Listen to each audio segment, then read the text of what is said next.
నేను రిటైర్మెంట్ అయిపోయాక full time మీకే ఇచ్చేస్తాను అని చెప్పి సార్ సేమ్ ఈరోజు కూడా అట్లనే ఉన్నారు. చాలా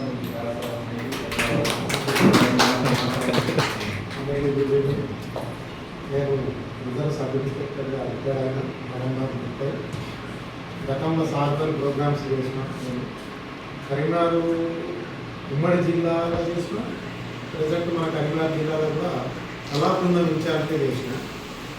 అంటే అవేర్నెస్ ప్రోగ్రామ్స్ నాయని పాటలు పాడుతూ అన్ని రకాలుగా మోటివేషన్ చేసి కాలేజీలలో కానీ ఊర్లలో కానీ అంతటా తిరిగినాము. మొత్తం జిల్లా అంతటా అవేర్నెస్ ప్రోగ్రామ్ చేసినాము. అప్పటి నుండి సార్ పరిచయం కాబట్టి మాకు మీరు రావాలి సార్ అని అన్నాడు. ఇక్కడ అయినాక వస్తా సార్ 2 టైం అని చెప్పిన. అట్లాగే సార్ తీసుకొచ్చింది. నేను జిల్లా జాయిన్ కూడా 3-4 months అవుతుంది. ఇంపార్టెంట్ ఉంటే పిలుస్తూ ఉన్నారు, వస్తూ ఉన్నాం, పోతా ఉన్నాం. కానీ సారు ఈ కోణంలో ఎన్నుకొని మన జిల్లాలో సేవ చేయడం చాలా అదృష్టం మనది.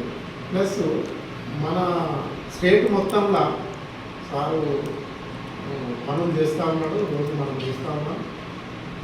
కానీ తనకంటూ ఒక ఇంతకుముందు చెప్పినట్టు సార్ కొన్ని బాధలు ఎదురవుతాయి, కావాలి కాదు, ఎదురైతే చాలా కష్టంగా కూడా ఉంటుంది.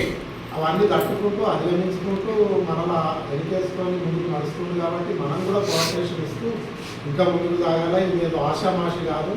లీగల్ సెల్ అని అంటే దాదాపుగా మనకు చెప్తే చిన్నగా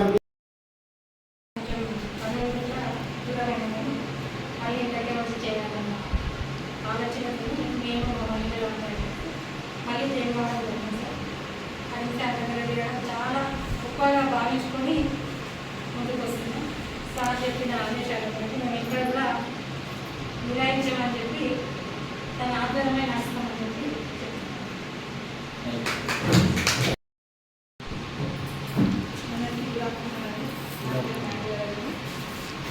ఇంతకుముందు నేను సార్ ఆర్గనైజేషన్ ప్రీవియస్ వర్క్ చేసినాం. ఇప్పుడు మధ్యలో గ్యాప్ వచ్చి కూడా రాలేకపోయినాం. ఇప్పుడు మళ్ళీ రీబ్యాక్ అయ్యి మళ్ళీ సార్ ఆధ్వర్యంలో వర్క్ చేస్తాం. జైన్ మూడుకి ఏదైనా హెల్ప్ఫుల్గా ఎవరికైనా ఎలాంటి సాయం అయినా చేయడానికి లేదు. Thank you. సార్ నాకు చేయడం చాలా హ్యాపీగా ఉంది. ఏంటంటే కొంచెం ప్రజలకు ఇట్లా సేవ చేయడం అనేది దొరకడం కూడా మన అదృష్టం. చేయాలనుకుంటున్నాను. మా ఫ్రెండ్ సుజాత గారు ఈ అవకాశం ఇచ్చినందుకు చాలా